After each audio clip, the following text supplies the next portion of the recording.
और अगर आपके घर की दीवारें सिर्फ ईंट, सीमेंट और कंक्रीट से बनी हैं, तो यकीन मानिए आप इस देश के सबसे सीधे और नासमझ इंसान हैं। क्योंकि उत्तर प्रदेश के एक धन कुबेर के घर की दीवारें सीमेंट से नहीं बल्कि कड़कड़ाते हुए नोटों की गड्डियों से बनी थी। मिलिए रिटायर्ड एआरटीओ ललित कुमार से। पद था सिर्फ एक छोटा सा सहायक संभागीय परिवहन अधिकारी, यानी कि कभी ये एआरटीओ रहे होंगे, लेकिन काला साम्राज्य ऐसा खड़ा कर लिया कि स्वर्ग में बैठे असली कुबेर साहब भी अपना इस्तीफा जेब में लेकर घूम रहे होंगे। विजिलेंस की टीम जब इनके लखनऊ के अलीगंज में इनके कोठी पर पहुंची और प्लास्टर उखाड़ा गया, तो घर के कोने कोने से नोटों के पैकेट ऐसे टपक रहे थे जैसे अलमारी में अचार के डिब्बे ठूस दिए गए। 1,62,62,00,000, जी हाँ, इनके घर से मिले हैं। 13 किलो सोना, 9 किलो चांदी और नोएडा से लेकर लखनऊ, बाराबंकी तमाम जगह पर जमीनों का ऐसा चक्रव्यूह की गिनती करते करते विजिलेंस की मशीनें हाफ गईं, लेकिन बाबूजी की माया खत्म नहीं हुई। रिपोर्ट देखिए फिलहाल।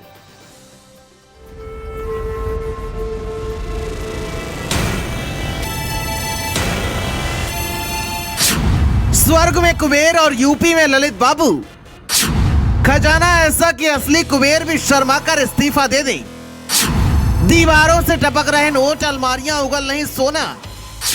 अगर छोटे बाबू का ये जलवा है तो बड़े साहब क्या मंगल ग्रह खरीदेंगे।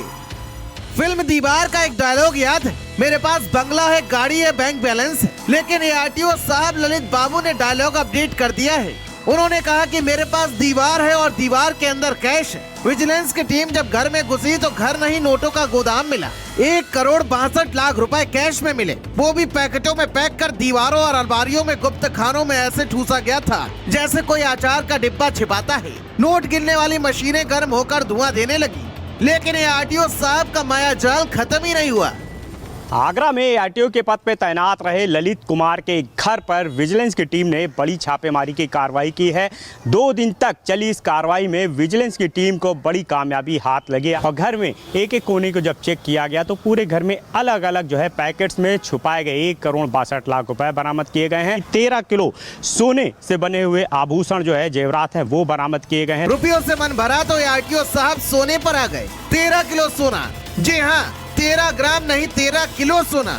सोने के बिस्कुट, ईंटें और बेशकीमती हीरे के जेवर, साथ में 9 किलो चांदी भी। ऐसा लग रहा था जैसे विजिलेंस ने किसी अधिकारी के घर नहीं बल्कि मुथूट फाइनेंस के स्ट्रॉन्ग रूम में छापा मार दिया हो। 20 करोड़ तो सिर्फ धातु की कीमत है। भगवान कसम, इतना सोना तो राजा महाराजा भी शादियों में नहीं पहनते होंगे जितना इन पूर्व एआरटीओ साहब बाबूजी ने अपनी तिजोरी में दबा रखा था।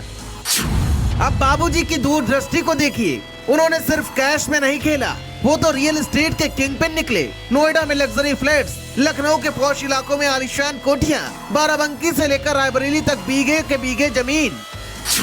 15 से ज्यादा संपत्तियों के कागज मिले हैं जिनकी कीमत 13 करोड़ से ज्यादा है।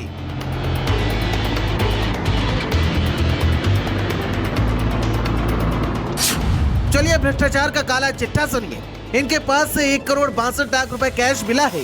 13 किलो सोना बरामद किया गया है। चांदी 9 किलो मिली है। कुल धातु की कीमत 20 करोड़ रुपए बताई जा रही है। तो वहीं अचल संपत्ति की कीमत 13 करोड़ है और कुल साम्राज्य मिलाकर देखा जाए तो 35 करोड़ से ज्यादा बैठता है। जांच में पता चला कि कमाई से 73% ज्यादा खर्च किया गया। लेकिन सबसे बड़ा सवाल, क्या ललित कुमार साहब ये सब अकेले कर रहे थे? नहीं बॉस, ये सिस्टम की वो सड़ांध है जो ऊपर तक जाती है। अगर एक आरटीओ रिटायर होने के बाद 35 करोड़ का साम्राज्य खड़ा कर सकता है, तो सोचिए जो लोग परमिट, ट्रांसफर और पोस्टिंग के बड़े बड़े खेल करते हैं, उनके बेड के गद्दों के नीचे कितने करोड़ सिले गए होंगे। ये सिंडिकेट है और अगर ईमानदारी से फाइलें खुली तो एक एक करके सब के सब नंगे हो जाएंगे। ये सामने आया कि किस तरह से एआरटीओ के पद पे रहते हुए ललित कुमार ने अपने पद का कैसे इस्तेमाल किया और जम करके जो अकूत संपत्ति है वो बनाई। और यही वजह रही कि जब ये जानकारी विजिलेंस की टीम को लगी, उसके बाद इनके खिलाफ पहले FIR दर्ज कराई गई। उसके बाद कोर्ट से वारंट इशू कराने के बाद सर्च ऑपरेशन किया गया जिसमें ये सारी चीज़ें बरामद की गई। अगर आज इस 35 करोड़ के साम्राज्य की पूरी ईमानदारी से जांच हो और इसके अकाउंट तक पहुंचा जाए तो लखनऊ से लेकर दिल्ली तक सरकारी दफ्तरों में सन्नाटा पसर जाएगा। ललित कुमार तो सलाखों के पीछे जाएंगे ही, लेकिन क्या वो सिस्टम कभी साफ होगा जो हर आरटीओ ऑफिस में एक ललित कुमार पैदा करता है? ये छापेमारी सिर्फ एक गिरफ्तारी नहीं बल्कि पूरे सिस्टम के चेहरे पर पड़ा हुआ सबसे बड़ा तमाचा है। लखनऊ से भारत समाचार के लिए संवाददाता अनूप कुमार की स्पेशल रिपोर्ट।